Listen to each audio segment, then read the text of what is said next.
Hello, my little draconic wolfkins. If you guys like what you see and hear, please like, subscribe, and turn on that bell to get notified. And if you guys want to send me your own horror stories, my email will be in the description below. Alright, let's get into it. When I was a kid, my step grandparents lived in a little town up in the Oregon Mountains. Ooh, that sounds pretty. Like, then again, like anywhere in the mountains sound beautiful, especially like, I don't know, in the winter. Anyways,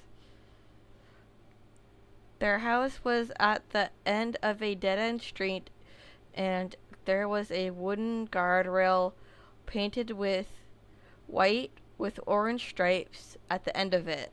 What the hell? I mean, that's an interesting combination. But grandparents will be grandparents, I guess. People will be people. There was about 5 houses total on the street, with one house in particular that was noticeably older than the rest. Like, how old are we talking about, though? That's what I want to know. It was directly across the street from my step grandparents' house. Safe to say, this house gave everyone a weird heebie jeebie feeling. Yeah, no doubt. Honestly. Like, that would freak me out. But then again, it, living in an old house has its perks, I guess. But it also has its downfalls, too. My mom and stepdad would drop me off. Would, my mom and stepdad would drop me, my full sister, and my stepbrother off from time to time to spend time with my grandparents. I was only about 5 years younger than my brother and sister. Okay, so not a huge age gap. We loved our grandparents, but they were always full of adventure and willing to take us to do fun things in nature. Hey, there is nothing wrong with active grandparents who like to do shit with you guys. Because fun grandparents equals fun times and great memories. That's all I gotta say. Unless they're dicks and abusive.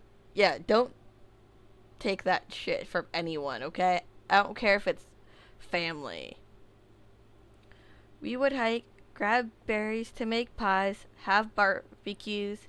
It was always smiles and fun when we would go over there. Good. Make those memories. Have all those smiles and laughs. One day, me, my sister, and stepbrother were playing outside. It was closer to dark, probably about dawn, when we heard the gate of the yard close. Dawn? You mean dusk? Or I don't know. Because dawn would be early morning, dusk would be like when the sun is setting. Right? Right? Am I just dumb? I'm so confused. I'm sorry. I'll leave a comment explaining this. This was a metal chain link gate around the house. It was a girl, about our age, normal looking, glasses, kinda more on the tomboy side. A little older than all of us. Okay, I mean, kinda weird, kinda creepy. But hey, if she wants to play and have fun, might as well, right? She said hi and that her name was Raquel. Ooh, okay. Wait, was that her actual name, or are you using a fake name? Either way, I do kind of like the name Raquel.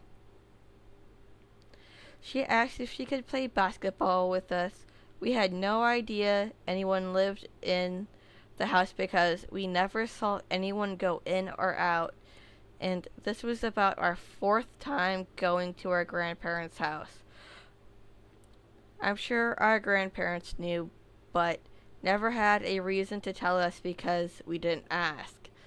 I mean, yeah, that's a fair point. If you don't ask, you won't know, right? Being the kids we were, we said yeah, and we all started playing regularly. Just kids being kids.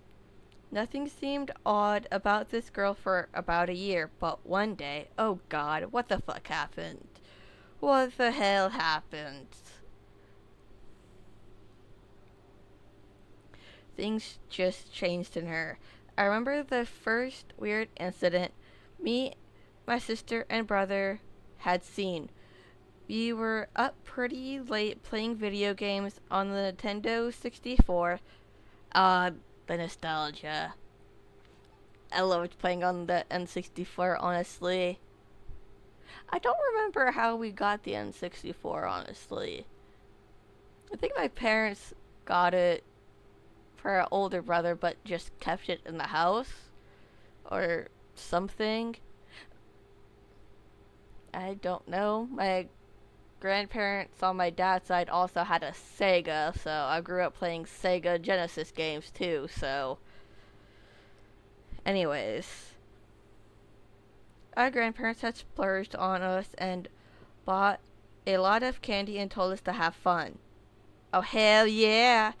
Fun ass grandparents. So we did until it was about 1 a.m. We were all getting sort of tired, so we were kind of just chilling and talking while the game was on the pause screen. The pause screen was black with yellow letters, so it was more on the dark side in the house. What game were you playing with black with the black pause screen and yellow lettering? I want to know, guys. Does that ring a bell, or is this sort of generic for the N64 games, or some of the N64 games? I don't know, man. I'm curious. We had heard the gate across the street rustling around, but the gate itself didn't sound like it opened. I picked my head up to look outside, but I was a little scared for some reason, so I didn't pick my head fully above the window sill. I don't blame you, honestly, because I would be kind of cautious and weird since it's 1 a.m. It was Raquel. I could slightly see her face as she was about to try and hop the fence again. She was in red plaid pajamas, a black hoodie, and a backpack on. What the hell? What the hell? Like, bruh. If you are not specifically invited, don't come over in your PJs expecting to do something. That is all. But weirdly, she wasn't wearing any shoes. What the fuck? Why wasn't she wearing shoes? That's what I want to know. It was raining prior that day, so everything was wet. She had hopped the fence and had started walking to the dead-end wooden guardrail at the end of the street. At this point, my sister and brother were both staring at the window as well. Yeah, I would be too. I would be confused and like, what the hell is going on? We were all a little bit freaked out because, what the fuck? She had continued to walk towards the guardrail, hopped over it, and walked straight into the forest. What? What? Okay. That's not weird at all. We were so confused and scared as to why she would do this. Sorry. We chalked it up to maybe she was going to drink or smoke. I mean, she was a little older than us. She was about 16. Okay. Like, how old were you? I don't know. I want to say between 10 and 15, give or take. Shit, I don't know. Sorry. But I was. But one was 1 a.m. in a town in a forest. Eventually, my brother and sister fell asleep, but I didn't. I just waited. I stayed up until about 3:30 a.m. to see if I would hear the rustle of the gate, but I never did. It seems like she never came back that night. What the hell? Um, okay, that's totally not weird and creepy at all.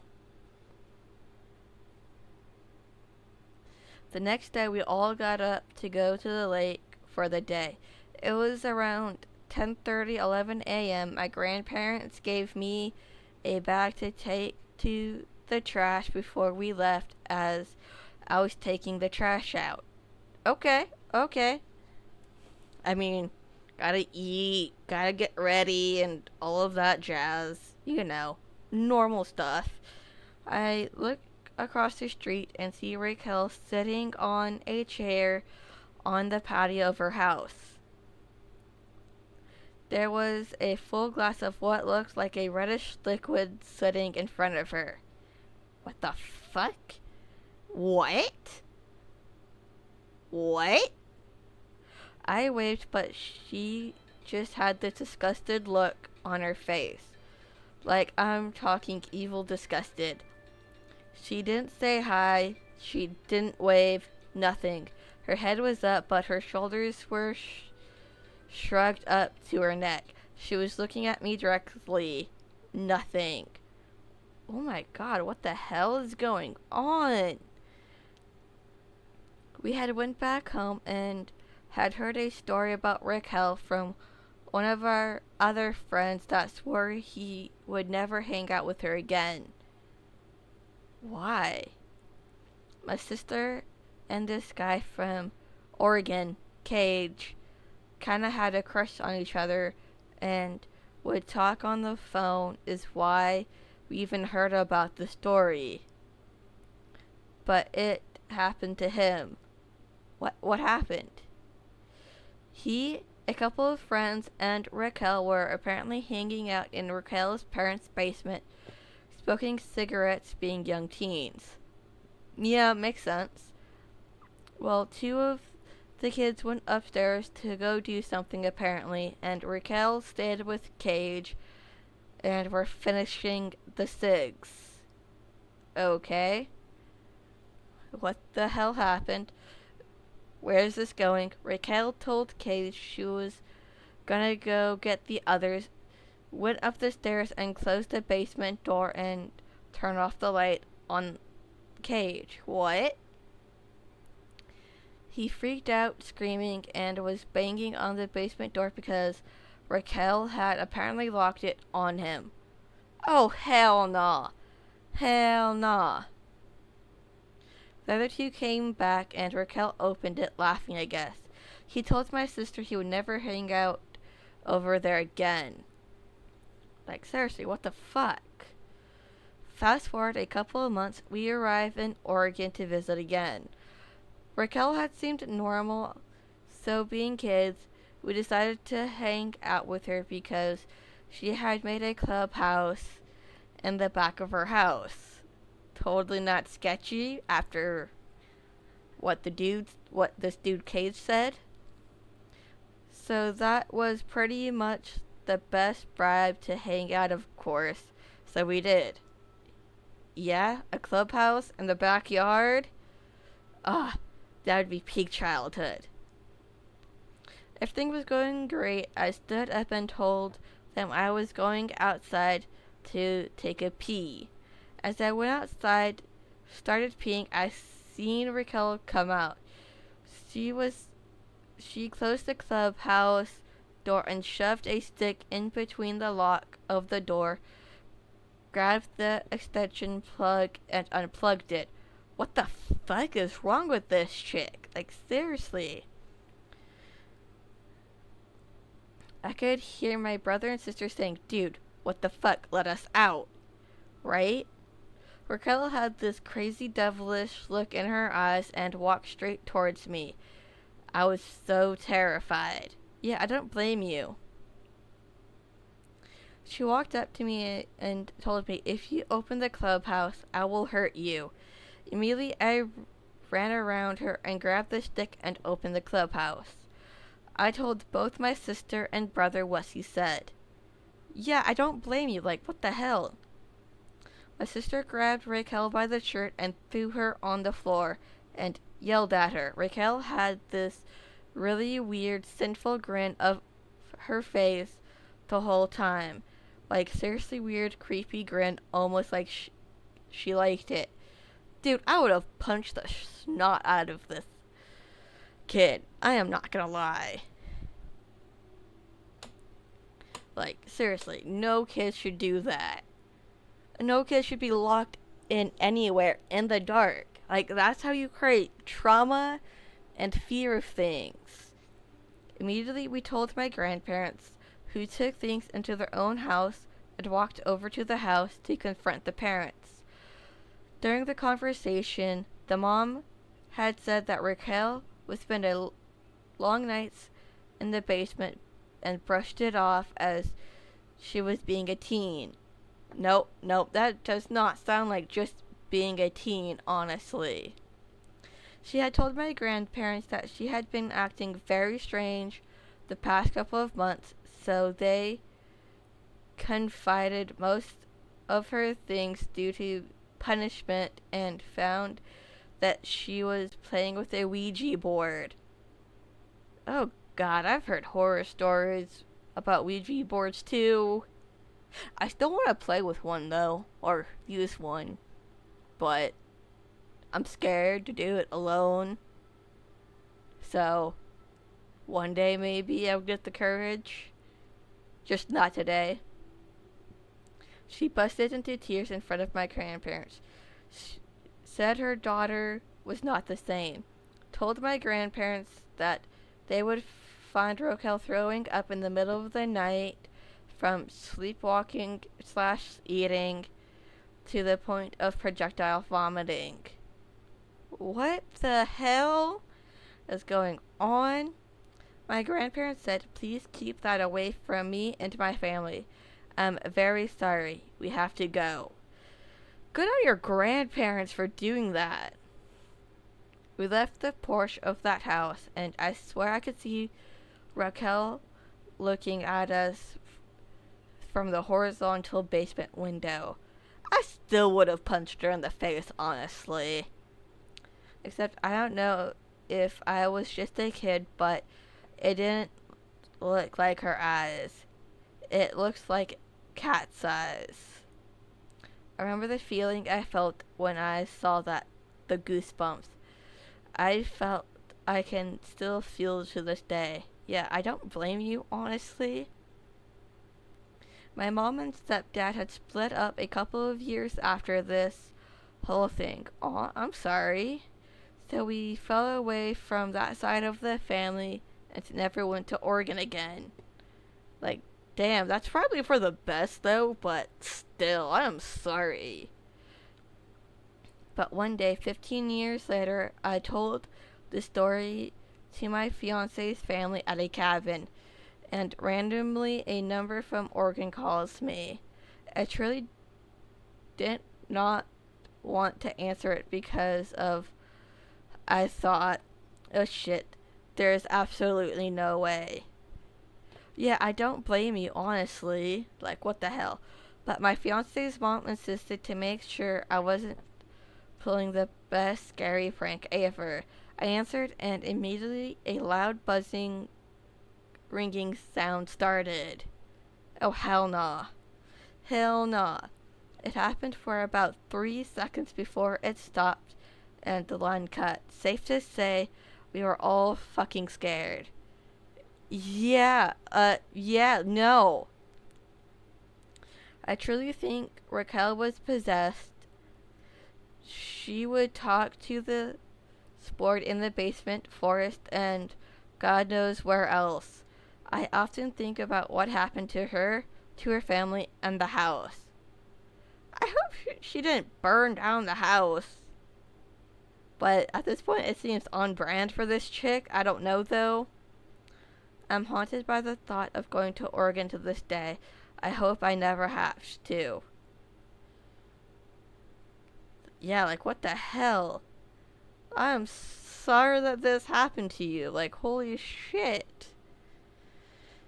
I hope that this never happens to you again, though.